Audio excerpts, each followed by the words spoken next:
Hello నమస్తే, welcome to my channel Mastan Sai. గత 2 రోజులుగా ఈ పేరు మన తెలుగు రాష్ట్రాల్లో మారి మోగిపోతుంది. ఎందుకు మనం ఇప్పుడు ఈ వీడియోలో డిస్కస్ చేద్దాం. మస్తాన్ సాయి, వీడిని మస్తాన్ సాయి అనడం కంటే కసాయి అనే పేరు వీడికి చాలా యాప్ట్గా ఉంటుంది. వీడి పని అమ్మాయిలతో స్వీట్గా మాట్లాడి వాటిని బుట్టలో వేసుకోవడం. అమ్మాయిలతోనే కాదు, వీడు ఆంటీలను కూడా వదలడు ఈ కసాయి. మీరు గతంలో లావణ్య అనే అమ్మాయి తెలుగు హీరో అయిన మన రాజ్ తరుణ్ పైన పోలీస్ కంప్లైంట్ ఇచ్చింది. హీరో రాజ్ తరుణ్ నన్ను పెళ్లి చేసుకుంటానని ప్రేమించి మోసం చేశాడని పోలీస్ కంప్లైంట్ ఇచ్చింది. ఈ విషయం అటుంచితే తర్వాత రాజ్ తరుణ్ మూవ్ అని మాల్వి మల్హోత్రాతో కొంచెం ప్రేమాయణం కూడా నడిపాడని మనకందరికీ తెలిసిన విషయమే. ఈ విషయాన్ని స్వయంగా రాజ్ తరుణ్ ఒక ఇంటర్వ్యూలో ఒప్పుకున్నాడు కూడా. సో రిలేషన్షిప్లో ఉన్న విషయం నిజం. ఇది 2014 అండి. 2014 నుంచి 2017 ఆ టైం వరకు కూడా మేము ప్రాపర్గా రిలేషన్షిప్లో ఉన్నాం. ఆ తర్వాత మా ఇద్దరి మధ్య ఎటువంటి శారీరక సంబంధం కానీ ఏమీ లేదు. కానీ తను ఎప్పుడూ బెదిరిస్తుంది, మీడియాకి వెళ్తా, ఎక్కడికి వెళ్తా అక్కడికి వెళ్తా అని నా రెప్యుటేషను దెబ్బతినకూడదు అని చెప్పి భరిస్తూనే వచ్చా. ఆ తర్వాత ఆమె డ్రగ్స్ వాడడం మొదలుపెట్టింది, ఇదంతా చేసింది. ఆమె డ్రగ్ కేసు కూడా ఉంది, అది కూడా నాకు ఫోన్ చేసి నేనే పెట్టించాను అంటుంది.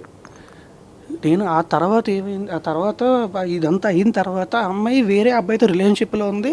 ఆ అబ్బాయిని పెళ్లి చేసుకోవాలని ఎఫ్ఐఆర్ కూడా ఫైల్ చేసింది. నేను ఎఫ్ఐఆర్ కూడా సేకరించాను, ఎఫ్ఐఆర్ నా దగ్గర ఉంది.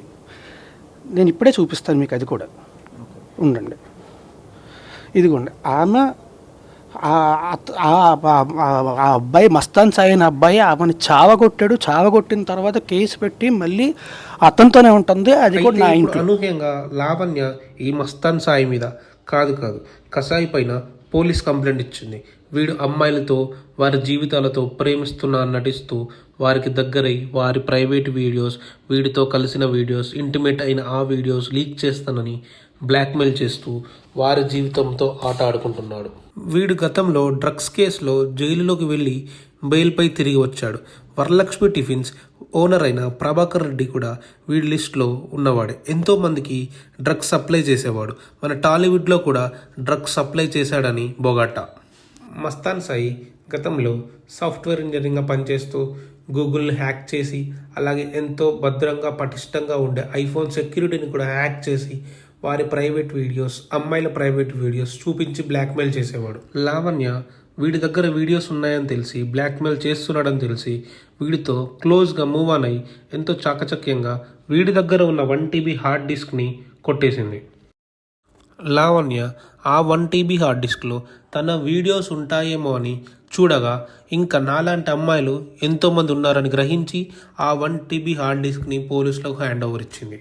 ఆ 1 TB హార్డ్ డిస్క్ చూసిన తర్వాత అందులో దాదాపుగా 300 వీడియోస్, ఇంకా వీడి చేతిలో దాదాపుగా 80 మంది అమ్మాయిలు మోసపోయారని గ్రహించారు పోలీసులు. ఇరికిచ్చింది నన్ను మళ్ళీ. ఎవరి ఒకటి చూడండి సార్, మీరు నన్ను ఇరికిచ్చింది సార్. చూడండి సార్, మీరు చూడండి, నన్ను మొత్తం పక్కా నన్ను ఒక్కటి చూడండి సార్. మీరు ఒక్క అమ్మాయి వీడియో ఉందేమో, నన్ను ఇరికిచ్చింది సార్ కావాలని. ఇరికిచ్చింది నన్ను మళ్ళీ. ఎవరి ఒకటి చూడండి సార్, మీరు నన్ను ఇరికిచ్చింది సార్. చూడండి సార్, మీరు చూడండి, నన్ను మొత్తం పక్కా నన్ను ఒక్కటి చూడండి సార్. మీరు ఒక్క అమ్మాయి వీడియో ఉందేమో.